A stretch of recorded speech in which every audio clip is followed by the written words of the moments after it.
Welcome to my YouTube channel. आज हम लोग बायोलॉजी ऑब्जेक्टिव क्लास 10th ये हमारी सेकंड वीडियो है। बाकी की वीडियो आपको प्लेलिस्ट में मिल जाएंगी, जाके वहाँ देख लीजिए। तो सीरीज की शुरुआत करते हैं। जड़ मानवता तथा घेंघा रोग किस हार्मोन की कमी से होता है? जड़ मानवता तथा घेंघा रोग किस हार्मोन्स की कमी से होगा? तो आंसर आपका हो जाएगा थायरॉक्सिन हार्मोन। अब दूसरा क्वेश्चन आता है कि रुधिर में कैल्शियम की मात्रा को कौन नियंत्रित करता है? यानी पैराथायराइड के द्वारा नियंत्रित किया जाता है। ठीक है। तो पैराथायराइड ग्रंथि कौन सा हार्मोन निकालती है? यानी पैराथायराइड ग्रंथि गर्दन में पाई जाती है, यहाँ इस ये नेक में। ठीक। तो पैराथायराइड ग्रंथि हार्मोन कौन सा निकालती है? कैल्सिटोसिन हार्मोन। नाम से ही देख लीजिए, कैल्शियम और कैल्सिटोसिन हार्मोन। ब्लड यानी हमारे खून में कैल्शियम की मात्रा को कौन नियंत्रित करता है? कैल्शियम से हो जाएगा कैल्सिटोसिन हार्मोन। इसको लिख लीजिए आप लोग। अब आंसर क्वेश्चन आता है, आपातकालीन हार्मोन या फाइट और फ्लाइट हार्मोन किस ग्रंथि से स्रावित होता है?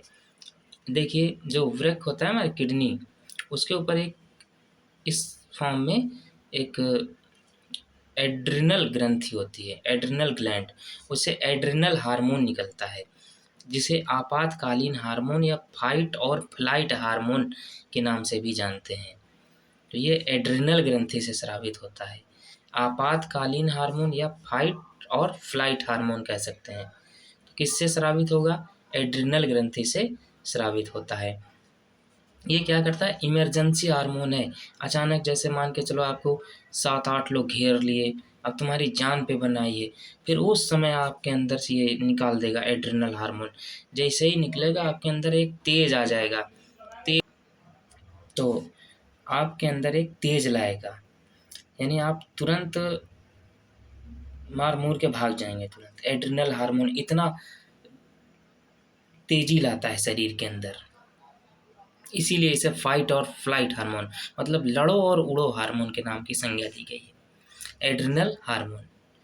अब आएगा एंड्रोजन्स और प्रोजेस्टेरॉन तथा टेस्टोस्टेरॉन में क्या अंतर है? तो देखिए, एस्ट्रोजन और प्रोजेस्टेरॉन, एंड्रोजेंस और प्रोजेस्टेरॉन ये फीमेल सेक्स हार्मोन है। टेस्टोस्टेरॉन क्या है? मेल सेक्स हार्मोन है। टेस्टोस्टेरॉन के कारण ही शरीर मतलब जो पुरुष होते हैं उनमें एक उत्तेजना जागृत होती है, या कह सकते हैं कि उनमें दाढ़ी मूछ वगैरह ये सब का विकास इसी हार्मोन के कारण होता है।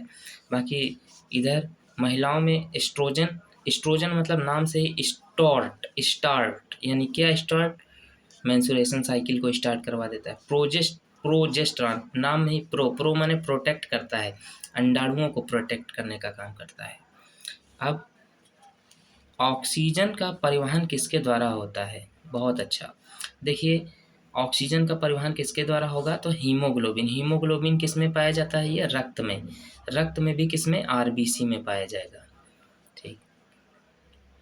ऑक्सीजन का परिवहन किसके द्वारा? हीमोग्लोबिन। कार्बन डाइऑक्साइड के 70% भाग का परिवहन किस रूप में होता है? कार्बन डाइऑक्साइड जो है उसका 70% भाग का परिवहन किस रूप में होता है? बाइकार्बोनेट के रूप में होता है। किस रूप में? बाइकार्बोनेट के। अब कह रहा है पायरुविक अम्ल का निर्माण किस प्रकार के श्वसन में होता है? पायरुविक अम्ल, देखिए ऑक्सी अनॉक्सी, अनॉक्सी श्वसन में होगा। अनॉक्सी मतलब ये कोशिका के अंदर ही इंडोप्लाज्मिक जो रेटिकुलम्स होता है उसमें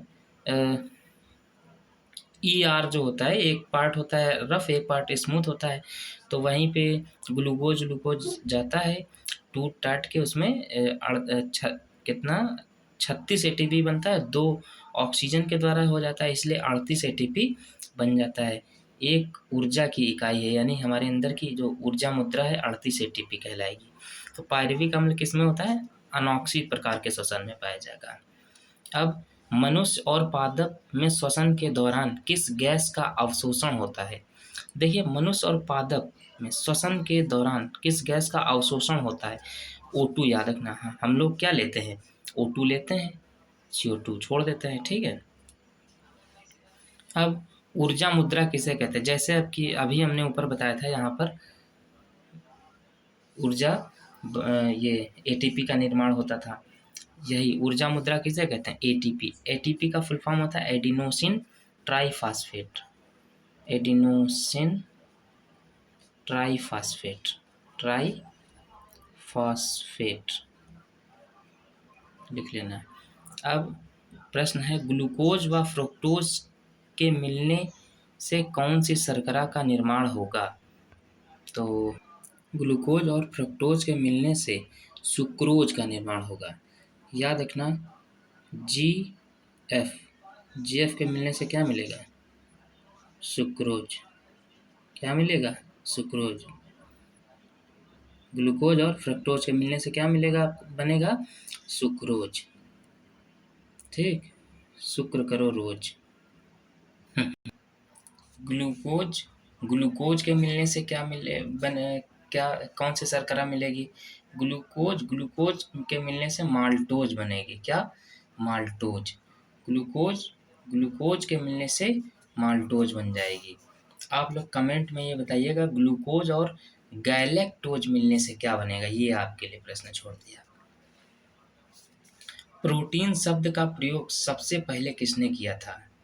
प्रोटीन शब्द का प्रयोग सर्वप्रथम किसने दिया था? वर्जीलियस ने। आंसर हो जाएगा वर्जीलियस ने। अब आएगा टेबल शुगर, ब्रेन शुगर और फ्रूट शुगर किसे कहा जाता है? टेबल शुगर को किसे, ये सुक्रोज किससे मिलकर बना होता है? ग्लूकोज और फ्रक्टोज यानी जीएफ से मिलकर सुक्रोज बना है। गैलेक्टोज ब्रेन शुगर, ठीक, गैलेक्टोज, और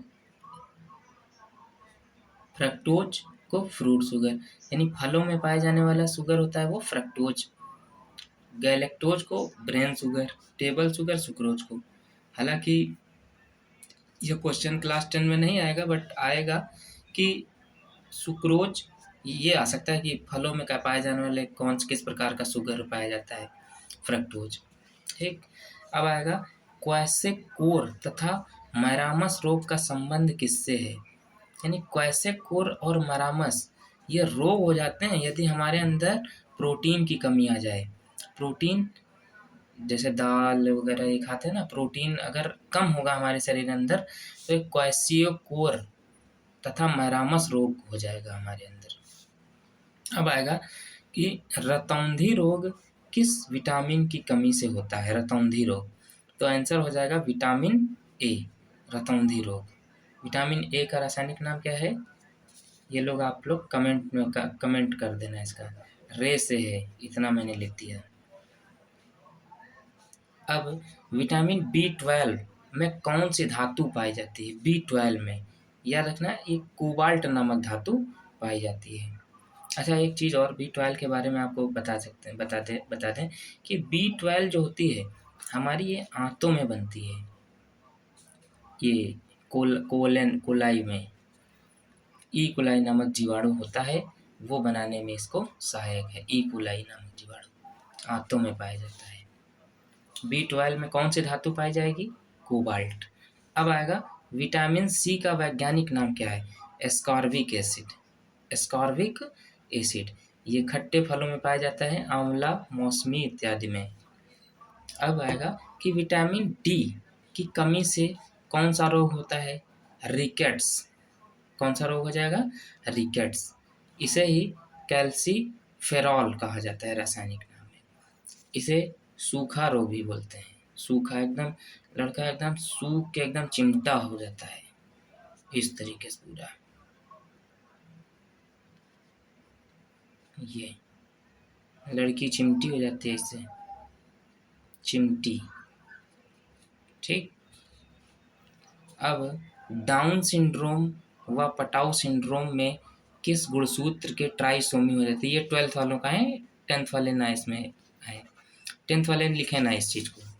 डाउन सिंड्रोम और पटाउ सिंड्रोम किस गुणसूत्र के ट्राइसोमी होने के कारण होता है? मतलब डाउन सिंड्रोम हमने बताया था, हर एक सिंड्रोम क्या होता है कि हमारे अंदर 23 जोड़ी गुणसूत्र पाए जाते हैं, जिसमें डाउन सिंड्रोम अगर मान के चलो एक इस तरीके से होते हैं वो गुणसूत्र, ये होते हैं डबल डबल।